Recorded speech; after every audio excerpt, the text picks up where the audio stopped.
Welcome to the Medical Device Made Easy podcast. Here is Munir Lazouzi from easymedicaldevice.com, and today we will help you to understand more about cleaning validation. So cleaning validation in practice. So the idea of today is to give you some tips or elements related to clinical validation, cleaning validation. I will maybe not stop saying clinical. So cleaning validation. So if you have some products that are reusable, that needs to be cleaned, etc. So then you have maybe to give some methodology also to the people that will be using that, how they can clean that, and then have a validation of it also. And for that, I have with me Enrico Allegra, the head of laboratory at TestLabs, that will be helping us to understand more about cleaning validation. So Enrico, welcome to the Medical Device Made Easy podcast. Thanks, Munir. No, it's a pleasure to be here. Let's have a great podcast then. Exactly. So before we are looking to this cleaning validation and all the aspects of it, can you just make a small introduction of yourself and tell us more about you? Sure. So hi everybody. Yeah, my name is Enrico Allegra. I'm a clinical microbiologist as a background, with about 10 years and plus, experience in the sort of laboratory field. And currently I'm working here at TestLabs as the head of laboratory. I sort of started my career within kind of a CRO business, working as a study director for sort of safety assessment of preclinical and clinical products. And I want to say, so therefore, sort of my head is sort of well indoctrinated into sort of the regulatory compliance kind of word. Here at TestLab, which is a medical device testing laboratory, sort of make sure that the operation runs smoothly, as well as sort of, I look after customers' inquiries and contracts. And I additionally act as the technical lead for any ISO 17025 or UCAS studies, and sort of responsible for implementing new technical procedures, SOPs, and anything like that, basically anything to do with sort of the operation side here at TestLabs. Great. And you are located in the UK. Yes, we are. We are located in England, the UK, Peterborough, which is sort of a small city next to Cambridge for sort of the wider audience, not too far from London. Sort of good location in terms of like science, business hub almost. There's a nice triangle here of a lot of businesses. So I think we chose this location specifically for that. Great. So so I said I invited you today so that you can give us more insight about cleaning validation. So maybe to start is just to make a small introduction of what really is this cleaning validation. I tried to explain it at the beginning, but if you can tell us within your own word how you see it, what is cleaning validation, and how people should understand the need to make cleaning validation for their products. Yeah, no, absolutely. I have to be honest. So cleaning validation, and we can call it a bit more like reprocessing in certain cases, has become more and more like a pivotal part for medical devices. So what this involves basically, so according to the MDR, when you have some sort of specific intended use, which you sort of claim through your kind of the definition of your medical device, they need to be basically validated. So a great example to sort of make the idea, you have class 1 medical devices, which are then further divided into class 1S, 1R, and 1M. So a class 1R, for example, which is a reusable medical device, has a specific intended use, which is, for example, to be reused. That being reused basically prescribes the fact that this needs to be reprocessed. So we'll have to undergo a set of instructions, which will prescribe, for example, a cleaning step, a disinfection perhaps steps, and a sterilization steps. So the cleaning part is your it's quite important to make, basically to explain that a bit better. Basically is you are ensuring that your device, after it's been used in the clinical settings, can undergo this process and being validated in a way that for it's safe to be reused for the next use, i.e. onto the next patients. And it's quite kind of a critical, important step to make sure, as I said, to make sure it's all about safety, obviously, of the medical device, and therefore safety of the patient ultimately. And therefore, it's becoming more and more, I want to say, relevant to, especially with the latest regulation changes in the MDR. And I think something I try to point out. Obviously, I made an example of the surgical instrument, and I think a lot of people think that's only applicable for surgical instruments, but actually it is not. It's pretty much applicable to, I want to say, any medical device from sort of class 1 all the way to class 3, that has some sort of instructions in their IFU, in their instruction for use, about a cleaning stage, for example, which could be a wiping, spray, or anything like that. So if you're sort of making that sort of claim within your IFU, you will have to basically validate it through a series of testing, and that will be then part of your technical file, basically. Okay, and in terms of all these things, so here we are talking, is there any difference, for example, when we are looking at those products, if they are class 1 to A to B, 3 or whatever? Because you have the class 1 Air, which is reusable, but we can have also other devices that are higher classes that can also be reusable. So is there any differences here, or they should all follow, if I can say, the same kind of rules? So there's a couple of standards here that we kind of follow that in a way are applicable to all the classes. So one in particular is the ISO 17664, and this one is in fact divided into sort of part 1 and part 2, where basically part 1, it's more sort of, it's kind of describes all the steps that critical and semi-critical devices have to sort of follow, and then part 2 is more for sort of non-critical devices. So if you're, depending then under which category you follow, so things like a class 3, which most likely it sort of kind of falls under the category of critical device, for example, then you can still follow sort of the indication of the standard. But overall, in a way, all medical devices will all have to kind of, in a way, follow a very similar pattern. And it all goes down to what you're trying to claim. So if you're claiming that your product has to be clean in a certain way, which could be, for example, being wiped or being washed through a washer disinfector, then you still have to validate. So the steps, in a way, sort of the very fine details of what it's validated may slightly change within the lab, for example.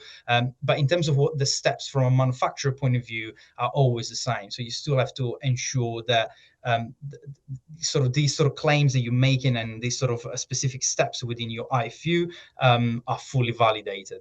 And again, then we take a different approach depending slightly what sort of claims you're making and which device you have.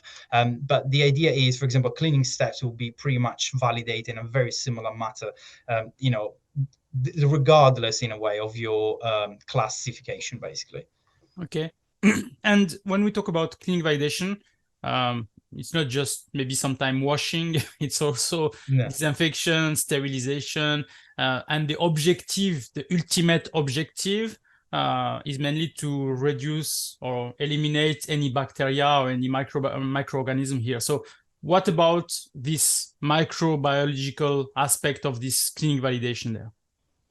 Yeah, so and before we go there, I'll just go slightly deeper on the cleaning steps, and then we can, also that will make sense. Yeah. So what you're trying to validate basically as part of your, let's just now look at it as a full process. So you've used your device, for example, in the case of a surgical instrument, it's been used in a clinical settings. That surgical instrument is now taken back to a reprocessing team within the hospitals. What you're trying to ensure that there's three main steps. A, your device is clean. And when we say clean, we basically mean it's being clean from any protein residues, for example, any blood residues and hemoglobin, anything like that. Then you have what, as you rightly say, you want to make sure it's been disinfected if that's a necessary step. So disinfection is not always necessary, and it goes down to, depending, as I said, what sort of claims and criticality in a way of your medical device. But disinfection, what you're ensuring is that you're reducing the bacterial load, for example, the contamination load, to a safer level. And then ultimately you have sterilization, where basically you are ensuring that your device is fully sterile, i.e. free of any microorganism, and that will be then ready to be used onto the next patients. Each one of these steps are in a way covered by different standards, and there's different methodology that would cover how you would validate, for example, each one of these steps. And for example, if we start from cleaning, there's a really nice kind of series of standards, which is the ISO 15883. And this kind of covers quite a nice area from how you actually validate the cleaning steps and how you claim basically that your item after us follow your IFU, basically it's free from protein, from hemoglobin, for example, any carbohydrates residues. And then you can sort of claim how your disinfection, for example, has achieved the right level of in reduction in bacterial load, for example.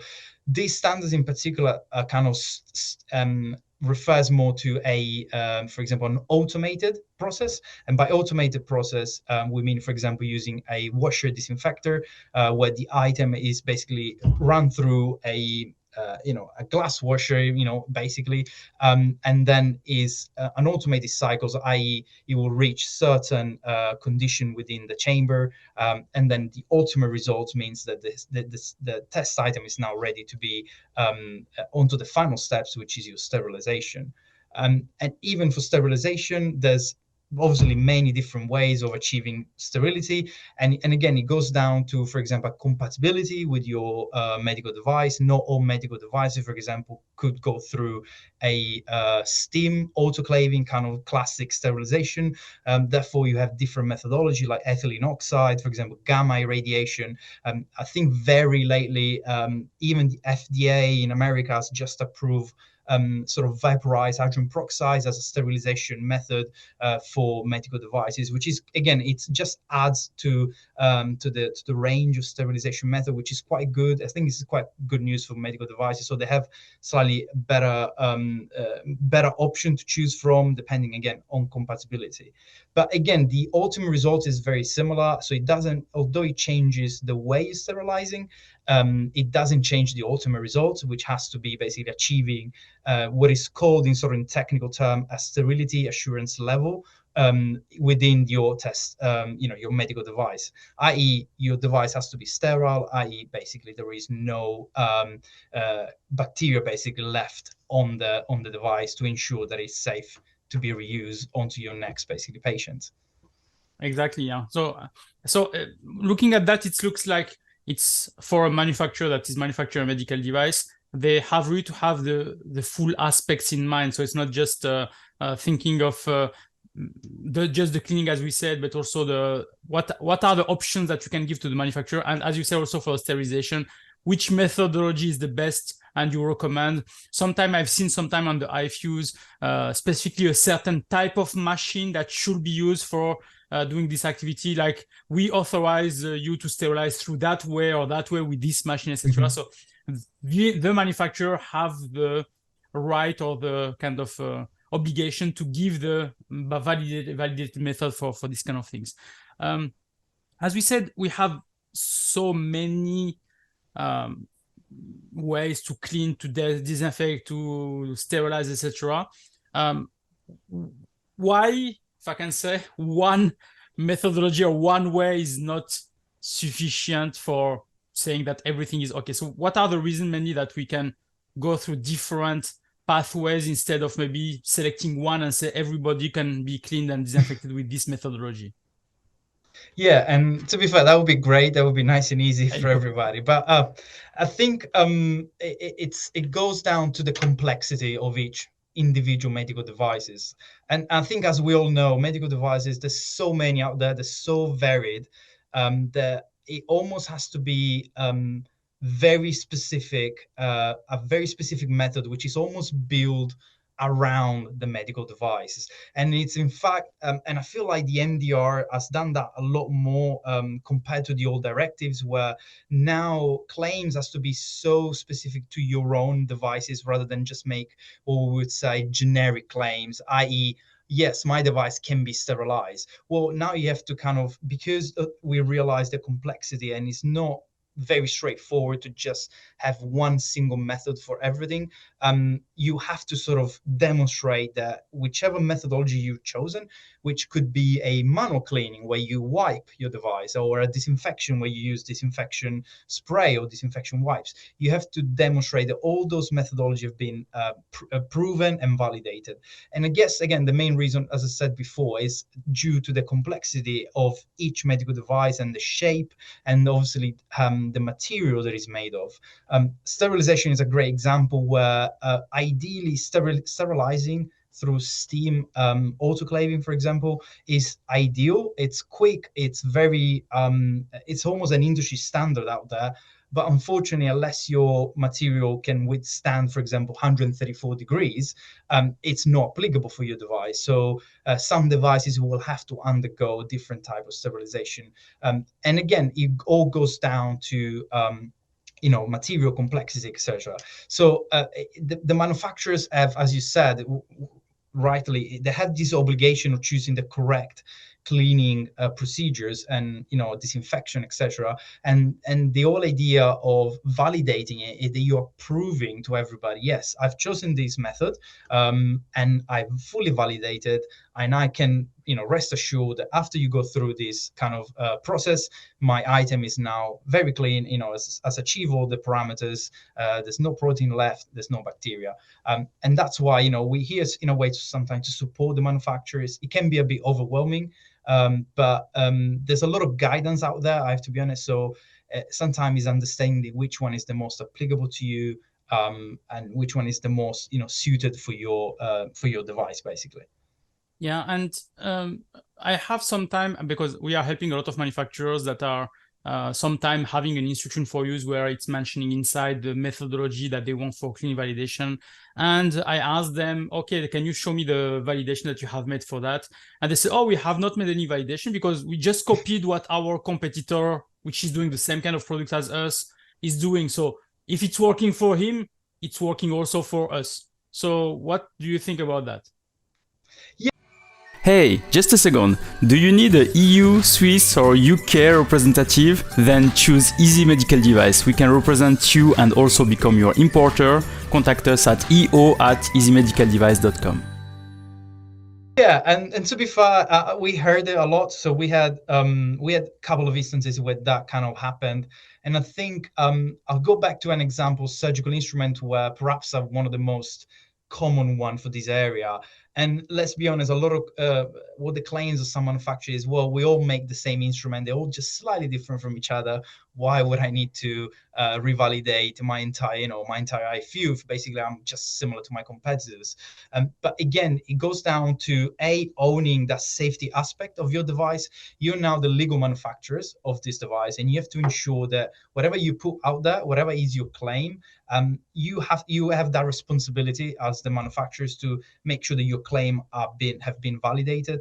And I guess what I would say as a suggestion, it could be a good starting point, I guess, if you're going into this, to perhaps copy the IFU from someone else. That's fine, as long as you can validate it internally and then prove with robust data and with validated data that yes, it's fine, even if I'm using someone else, it works for my device, and therefore nobody can argue against that because you validated, you got a robust report now to substantiate your claim, and now it's also good to go. So as long you go through that procedure, it's fine. I guess, as I said, it could be a good starting point to go from someone else IFU, as long you can have enough data out there to prove that yes, I'm compliant. Basically, my item is safe to be reused now, and I'm good to go. So yeah, that's what I would suggest. No, sure, and I agree with you that if somebody else already find a good strategy, maybe test it is great, but don't assume that because he has a good strategy, it means that also him has the report. Maybe he has copied that from somebody else who copied that from somebody else, etc. And at the end, we have no proof at all that this is working correctly.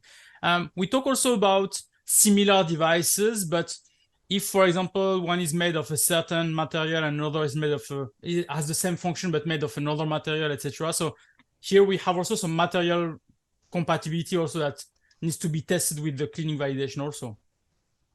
Yeah, so absolutely. So again, one thing that we kind of is happening, I think, over the last was since the MDR has been released, and then it's been almost in a way heightened by the COVID sort of pandemic, has been compatibility of materials against a cleaning procedure or disinfection procedures. So what? So first of all, if we go from a regulation point of view, the MDR is now prescribing that if you are claiming that your material, your device will survive, for example, 100 processes or 1,000 reprocesses, well, you have to prove it. So that means you have to somehow simulate the real use into, for example, in a laboratory environment, and then come out with a full set of data that your item can withstand that amount of reprocessing without affecting the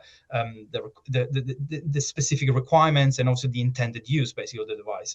At the same time, what we noticed during COVID, there's been obviously an increased use of disinfectant and cleaning agents to kind of combat this sort of obviously the pandemic. And don't get me wrong, it was obviously a bizarre situation what happened during COVID. Nobody could expect it, but the reaction obviously from hospitals was trying to be as safe as possible.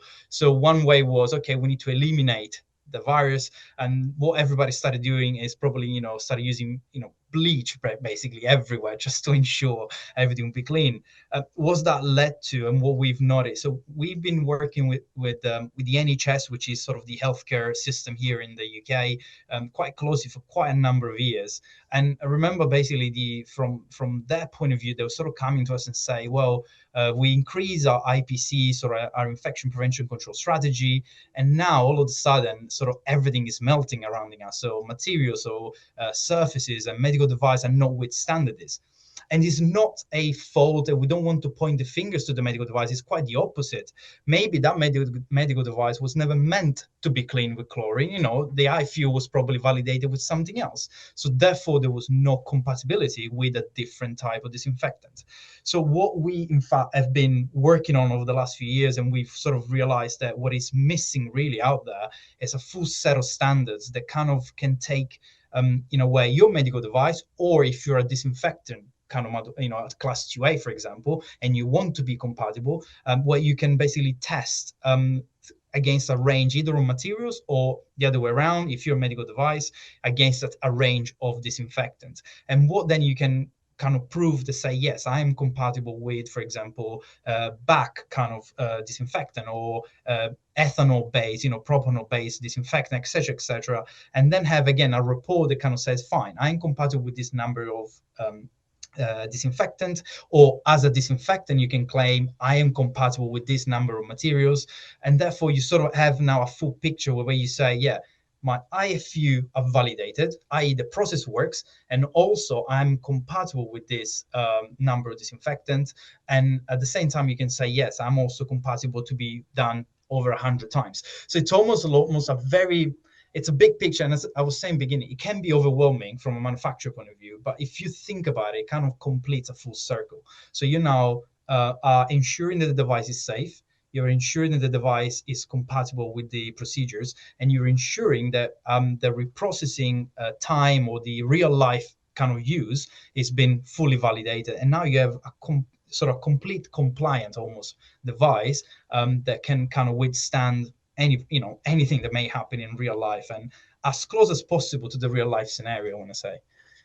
No, So I that's agree. something, yeah, that we've been working quite hard over the last few years now. I agree, and yeah, I think yeah, as you said, COVID teached us also that there are some worse than the worst case that we have defined ourselves, which then is pushing a bit the stress of the products. But it's good because then we are learning, and I hope it will be also helping manufacturers to improve their products or improve their communication on their instruction for resolution, what can be done and what cannot be done, and as you said, which product is really compatible and which is not compatible also for them. Yeah. So that can be great. If we can talk also about electrical devices, we have a lot of devices that maybe are electrical, that are working with power, and we have also to clean them. So it's not like they have to stay dirty or whatever. So we have to clean them. And we are also giving an instruction, as you said, maybe just to wipe the surface, or maybe you have to wash it with a certain thing, or maybe you have to sterilize it, etc. Myself, I was working before for a sterilization company, which is for doing hydrogen peroxide also. So we were advising users to to sterilize these products through this machine, just because it's a low temperature sterilization, so it will not damage electrical devices, will not damage lenses, for example, for the scopes and things. So this was the reason why we would recommend that. But what is the way that you, for example, would recommend the way to clean or to sterilize or to do this cleaning validation process for an electrical device? Yeah, no, that's a very good point. So as I was saying before, medical devices, they vary so much, and the cleaning validation is not just applicable for something like a surgical, but as you said, for anything that is, for example, any electrical device, such as monitors, for example, portable, little Dopplers and things like that.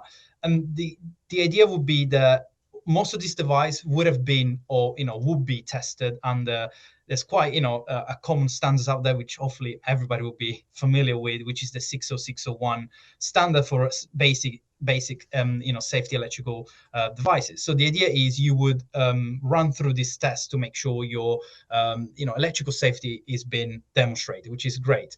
What a lot of people don't necessarily, sometimes they miss, and we heard more and more actually from notified body. We can talk more about this later as well. Where some of them, they get actually rejected because what they haven't missed is to validate the cleaning instruction. So according to the 60601, the testing house, what they would do is they will clean the device before they run the safety electrical testing, but they only do it once. They will clean it as per IFU, and then they will run the safety electrical testing. And then you basically have, pass or fail, depending on what happened. Now, there's two caveats with that. One, that they only done it once. They literally do one cleaning, and then that's it, and they pass. So that basically is your device out of the box, which is not really what happens in the real world. And the second caveat, that sometimes even that one cleaning can damage your device, because most of the manufacturers, sometimes they don't validate their IFU. So what we've been suggesting to everybody, and this has become a more common approach, is to do what is called a pre-compliance assessment with 60601. So the pre-compliance assessment, what basically does, it would validate your instruction. As you would say, most of these devices probably need wiping with a disinfectant or a cleaning agent. You can have more complex cases, such as you were saying, where sterilization is also involved. But most of the devices, if they especially follow under the category of non-critical or semi-critical, you can all you need is to be disinfected, for example, but they will still need to be wiped. So what we can simulate, for example, is a real case, kind of a real use scenario, where you would wipe the device over and over. And again, this would follow your instruction for use. So if you claim that your device can undergo 2-3 years worth of reprocessing, for example, once a day, 3 times a day, we can replicate that study within a testing chamber within the lab. And then what we would do, we'd run the basic electrical safety, such as your power input, or do things like legibility of markets, durability, your leakage current, anything like that. What that gives, again, is a pre-compliance. So it's not your full 60601, but that's what's giving you now. It's a full power to say, well, my instruction for use, they work. First of all, I've done my basic electrical statement. Now you can submit your electrical device to your testing house to do a full-on 60601. Rest assured that you're going to pass now, because you've done, you've taken all the precaution, you validated your instructions. And that's sort of part of, again, it sort of completes that circle that we were saying before, where you're taking all the steps to ensure that your device, is not compromised by any of these, in a way, by your own claims, because your instruction for use are still there. And we were, I know it's become, but I don't go back to COVID, but we were saying most of these devices will have, wipe with, warm soapy water, for example, which is not what happens anymore. Nobody uses warm soapy water. So again, you have to prove that whatever disinfectant now it's used out there, it's compatible, it's not affecting your electrical safety, or affecting your device in general. No, it's great. And I think a lot of people maybe that are listening today, maybe they have some electrical devices. So alerting them about that is important, because I think notified bodies are also looking to those kind of elements. They are not just saying, oh, your electrical device, you have to be reprocessed. Okay, it's fine. You can make the test only out of the box, not after being cleaned or whatever. So this is also something that they will look at, I suppose. Let's talk now about notified bodies. So you maybe had also some interaction with some notified bodies, or your customers had. What are most of the issues that are like the top 3 or top 4 issues that notified bodies are identifying when we talk about clinical validation, for example?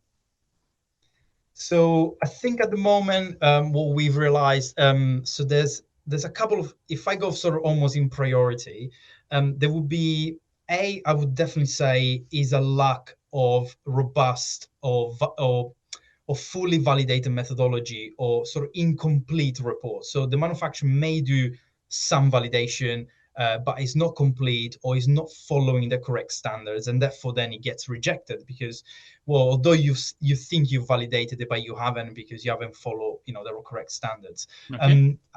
Another problem is actually linked to the electrical safety, and I think this has become, we heard it many times from many manufacturers where they say, well, we submitted everything, but then they refused the electrical safety because it was only done on one cleaning procedure and it wasn't done on multiple. So you haven't validated your in a way, your process, reprocessing kind of shelf life, how many times you're going to redo that.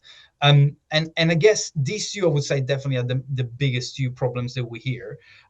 There are certain things related more to sometimes even the testing laboratories. So whether or not the laboratory who's done this test has some sort of accredited system, or they actually are specifically set up to actually test medical devices. And again, another problem that I heard, that I remember, is the some manufacturers, obviously, in order to save money, which we understand, there's a lot of money that you have to spend in order to fully place your device onto the market, and we appreciate it's a big expense, and they were trying to save and do the testing through the reprocessing team at the hospitals, amongst everything else. And although they are probably experts, don't get me wrong, the hospital, they do it every day, they're more expert probably than we are, but the problem is the hospitals will lack certain accreditation, for example, because they're not a testing laboratory, it's a reprocessing team. So again, it goes back to not being probably that final report is not as robust as a notified body would like it to be, because also they're used to a higher standards, and etc., etc. So definitely these are I would say, the top kind of 2 or 3 problems that we've encountered or heard of over the Okay, last so few years. have a good protocols and reports fully processed. If you have electrical devices, to clean them multiple times if this is used, and use an ISO 17025 laboratory. So, and with accreditation to the different tests that you are claiming them to do. So yeah, this is I think interesting for people, just in terms of this accreditation. I am in France and I take a laboratory that is in the UK or laboratory that is in Germany. Does it change anything, or is there like a barrier? Even with Brexit now, is there a barrier to say all the tests that is done in the UK are not valid for me because I'm in the EU? I want to say, luckily, no. Okay. And that's, I guess, is the great things of having internationally recognized standards. So ISO 17025, for example, is one of those. It's probably one of the highest, in a way, level accreditation for a testing laboratory. So it's also internationally recognized, being an ISO standards. So it will be applicable for US, for Europe, Japan, UK. So any testing done under sort of with that sort of mark, with that logo, would be probably accepted anywhere in the world. And I guess what is really important about 1705 in specific, that it kind of sort of splits itself, where it has a bit of everything within a laboratory environment, i.e. it looks after the quality management system, so ensures your quality management level, the laboratories run with the appropriate standards, and at the same time is that the technical competency of the laboratory is being fully and thorough audited and checked. And this will then split into either testing laboratory or calibration laboratory, which will have the 17025 or 25 certification. Here in the UK we have UCAS, which is the sort of in a way the 17025 sort of accredited body which will come, for example, for us, and they come here very often in our lab, to kind of make sure, the audits are performed regularly, and, we ensure that we are absolutely following the quality management system. But that ultimately will sort of reflect onto the final report and kind of gives the assurance to the customers, to the manufacturers and to the notified body that that test has been performed with the highest standard in the industry. That testing laboratory has been obviously audited by third-party bodies, and it sort of gives you that extra reassurance that basically that data, it's reliable, it can be trusted, and it's sort of imagine you're supporting your technical file, so you want to make sure your technical files are as robust as possible, and therefore every single test you do should follow the same kind of minimal requirements. Right. And so I suppose your laboratory, TestLabs, is accredited and ISO 17025, as you said. So why would people contact you? What kind of help or service you can offer to them? So we are 17025 accredited.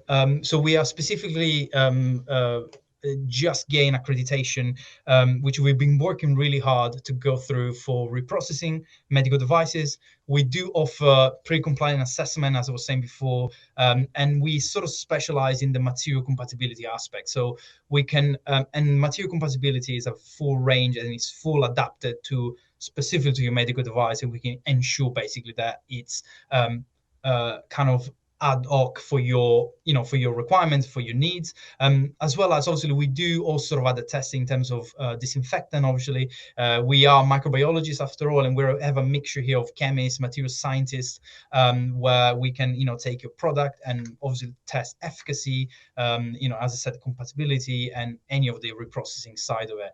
So yes, give us a shout and you won't be disappointed. I will put anyway all your details on the show notes. And you also told me that you prepared some kind of summary of maybe a bit of our discussion today.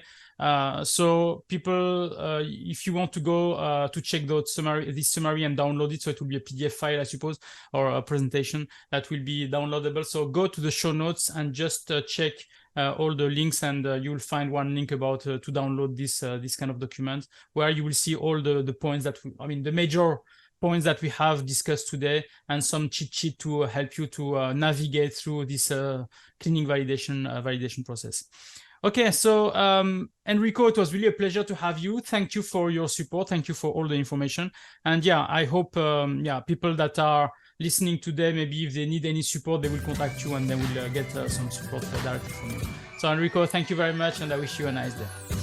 Thank you, Munir. Cheers. Thank you. Bye-bye. Bye-bye.